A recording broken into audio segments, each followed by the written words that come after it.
What's up, everybody? This is A7X Fan Ben, and this is actually the first full laser cut set of Pirates of the Golden Seas. So, some of the other ones were not quite adequate. I was working through some laser issues, finishing up some troubleshooting, things like that. But here, finally, in late January 2025, we've got the capability of making full adequate sets. So it's going to be very limited quantity. It takes like at least a bare minimum of 3 hours just to cut and organize a set and everything.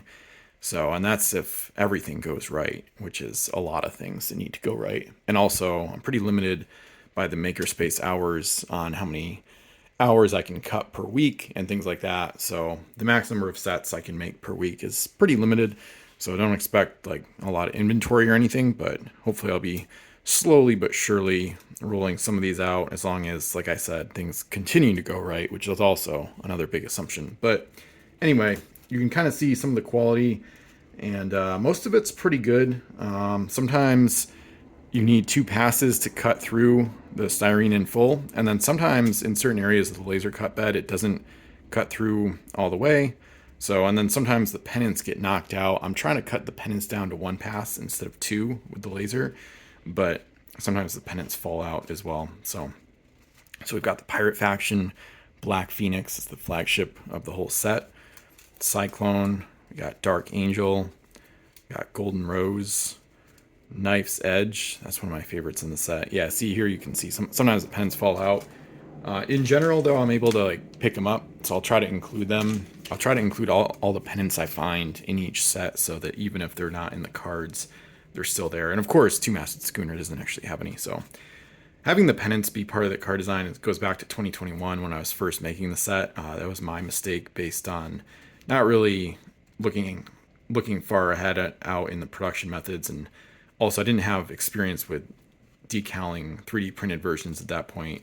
Pennants are basically a nightmare for decals and for laser cutting. So if you ever design your own stuff, I recommend not including pennants in the ship shape designs. But anyway, Baroness, another one of my favorite ships in the set actually. Eternal Gate, the pirate fort. So the forts might be a little iffy. They've got a ton of different slots on card 2, and sometimes the laser struggles to get those slots accurate, so sometimes they get a little bit warped. That's one thing that I've realized or noticed a lot is if you put the laser power too low, it won't cut through the styrene all the way. But then when you jack it up, sometimes you get these scorch burn marks, and also sometimes there's a little bit of like warping of the slots, and of like some of the thin pieces especially are what get warped sometimes, and that can often be things like pennants as well. So I'll get into the pirate crew. So we've got Lord Garhelm with a link to Black Phoenix. And I think sometimes the scorching it almost gives the cards a little bit of character. It's kind of cool, almost like a cool effect sometimes, at least on some of them. It doesn't make them look better usually, and sometimes the scorching is on the ships too. So, which can kind of look like battle damage, which is kind of fun. And sometimes the smoke and burn stains can wipe off a little bit, but usually not too much. I wipe the cards down, of course, before they even get punched out of the sheet that they're in. So I wipe down both sides with like a damp towel, which gets most of the dust off the surface and then also cleans up the burn stains a little bit. So, and you can see this set was very close to perfect cut quality. So main things I look at there are like the back of the cards. You can see that rarity corner is pretty much perfect, basically centered vertically and horizontally, and it's not cut too close really. And then of course the other tell, an even easier way I guess, is to look at the outlines. You can see Captain Fletcher, it's maybe a teeny bit left, but basically the crew chip cut is pretty much exactly where it's supposed to be. So alright, so we've got the English HMS Devastator, most expensive ship in the set. Got HMS Blue Whale. Big credit to my friend Gino for designing the artwork for a lot of the ships. He did HMS Blue Whale. That's one of his favorites. Nice English hybrid there. HMS Red Death, HMS Devonshire, Immortal, and then Hermes Sandals. So a bunch of good English ships there. Old Fort Probus, the English fort from the set. And then their crew, Captain Armstrong, with a link to Devastator, Charlotte Godspry, or Godspry, I guess whichever you prefer. I'm kind of indifferent on some of the pronunciations. Oliver Blake, and then Scholar Episkes. So we've got the English. It's so nice to be able to sort through the cards and just to see the set in full, kind of the way I envisioned it from last year, and even in years prior to that too. So the newest faction is the Spanish. They were a late add back in 2024 to get up to 4 factions for the set. So we've got Nuestra Señora de los Siglos. So this was one of my favorite ones to design, both in terms of the gameplay and in terms of artwork. So the Spanish artwork for the ships are all mine, because this was just done last year. It was pretty fun actually learning. I had to kind of get over being a little bit intimidated by Adobe Illustrator at first, but then once I had like a week or so under my belt of like playing around with it, watching some tutorials, and then just kind of sorting through the various ways to make ship artwork, it got pretty fun. And I would say, along with playtesting and of course game piece design, designing ship artwork is one of my favorite things about the project. Wish I had more time for it actually. But anyway, so Nuestra, pretty interesting 5-master. Destrucción, some interesting artwork here.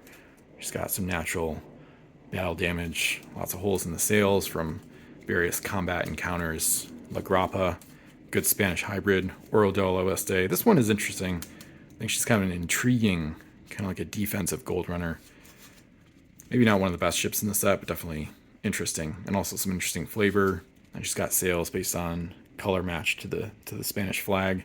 El Antiguo, the cheapest ship in the set, 4 points. La Mensajera, the messenger, pretty good 1-master. And then Fuerte de la Desolación, that's the Spanish fort. I've got Hernando Rosco. 3 out of the 4 Spanish crew have links actually, so they have some interesting links too, a little bit different. So Hernan links to all Spanish ships. Antonio de Bolivares is for the Oro del Oeste. Juan Gaspar is a Spanish SAC captain, and also has the ship Can't Be Pinned in Hostile England in Dutch. So he's a mean, angry dude, that's for sure. And then Floriana, who has a unique link, all Spanish ships with 2-master or less when constructed. So she's better on the small ships. That covers the Spanish. And then, of course, we get into the Dutch, which are the new faction of the set. So these were initially designed by Chops of the Discord and then later edited by me. So, and then some of these artwork designs for the ships are from Gino, and then some are mine. Gino did both of the 4-masters, their flagships, back in a couple years ago. So Maas is their most expensive ship. Pretty great gunship. Vanderdecken, one of the fastest 4-masters. And a pretty interesting ship. Kind of surprisingly underperformed in playtesting. I don't know if her fleets won any of the games I played. Maybe one of them, but anyway. Looks really good on the surface, and then sometimes she was a little disappointing. So, not that it's a bad ship or anything, but just a little forewarning. Christiansvern, so they've got some fun 3-masters. I really like the 3-master design that Gino put together based on some historical references and pictures and whatnot and illustrations. So, Christiansvern, Amsterdam, nice fast one. Friesland, kind of a classic hybrid type build overall. Hollandia, pretty interesting ability, only 5 points. Rotterdam, this one was fun. I did the artwork for this one. She has a ability where the cannons eliminate crew before masts, and then I have so she uses a lot of grape shot and whatnot. So I had like blood from her enemies splattered on the sails there. So then Martin de Hollander with kind of a spying ability. This one's pretty cheap, but solid cargo, reasonable cannons, and an interesting ability. And sometimes you'll notice there are some cards. This might not be the case for all the sets. Sometimes there's cards that have a little bit of extra styrene on them. Pretty easy to remove with like an X-Acto knife if you wanted to, but not a big deal. Usually that's because there's spots on the laser bed where it doesn't cut all the way through. And then even with a second pass at a higher power on the laser, it still doesn't always cut all the way through. And that's sometimes where you get these little slot nubs that stay in the slots. But if you just poke a little bit, of a card through there and things like that. They should come out. Or like I said, like an X-Acto knife could work for that too. So, all right, so that's most of the Dutch ships. We've got Princess Maria, Volman, which is one of my favorites, and then Oranje. So the Dutch fort made sure to make the walls, or the ramparts at least, orange, because the Dutch, orange is one of their main colors. Then it had the Dutch flag on the fort. A lot of national pride with the Oranje fort. And then we finish up with the Dutch crew. So they've got links. Looks like all of them have links. So Captain Berend, linked to Van der Decken. Might know those names a little bit if you know some Flying Dutchman lore. Admiral Bartholomeus Clementius. So he's linked to Moss. And then Captain DeWitt and Lady Alida, who are linked to each other actually. So some pretty nice crew. They got some staple abilities.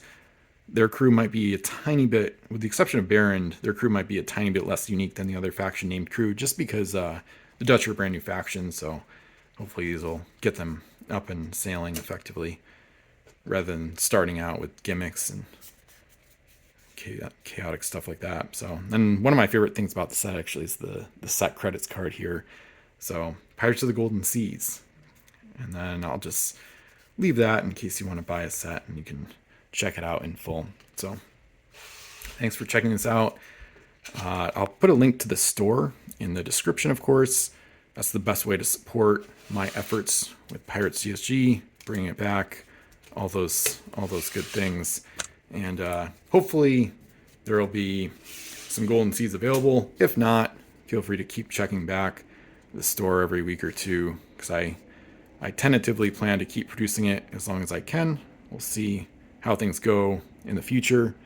But anyway, and then of course you can keep up with the community, because sometimes I might post links once Golden Seas sets are available. Might post about that in the Discord, the Facebook group, Pirates of Ben, things like that. So thanks for watching.